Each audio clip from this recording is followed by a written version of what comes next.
A private rail spur can transform your supply chain from a cost center into a profit driver.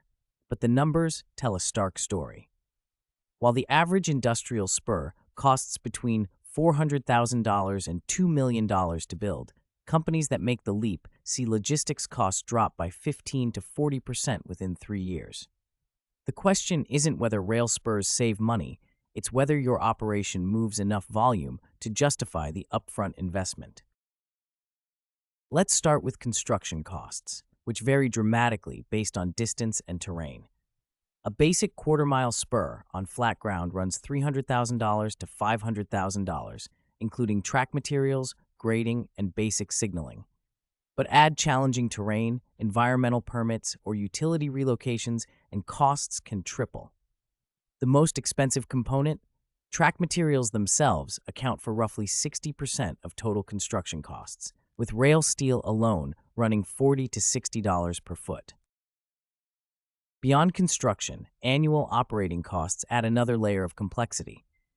Rail carriers typically charge $15,000 to $25,000 yearly for spur maintenance and switching services. Add insurance at $8,000 to $12,000 annually, plus property taxes on the rail infrastructure.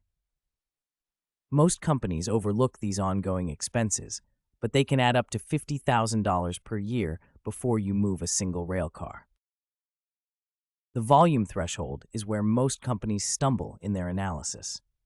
Industry data shows you need at least 50 to 75 railcar loads annually to break even on a private spur investment.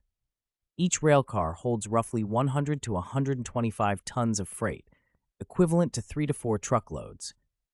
If you're currently shipping less than 200 truckloads per year to a single destination, a private spur probably doesn't make financial sense.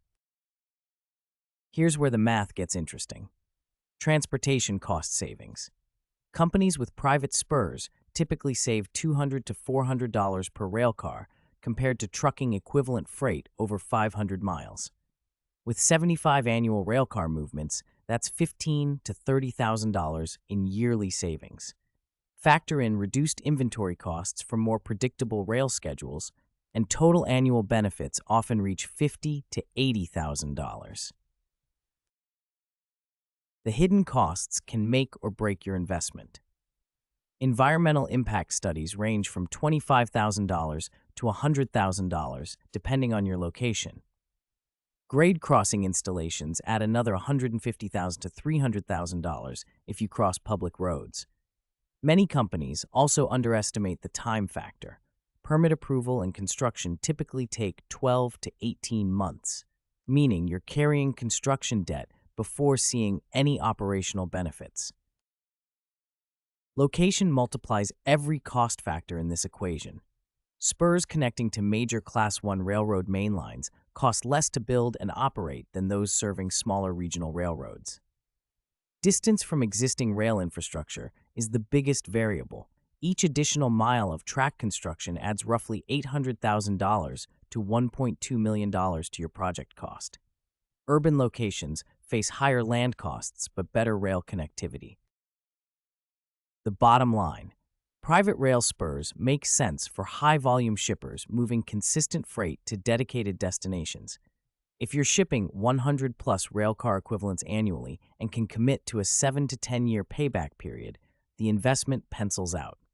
For complex rail logistics decisions like spur feasibility studies, Steel Wheel Logistics provides the expertise to navigate these investments.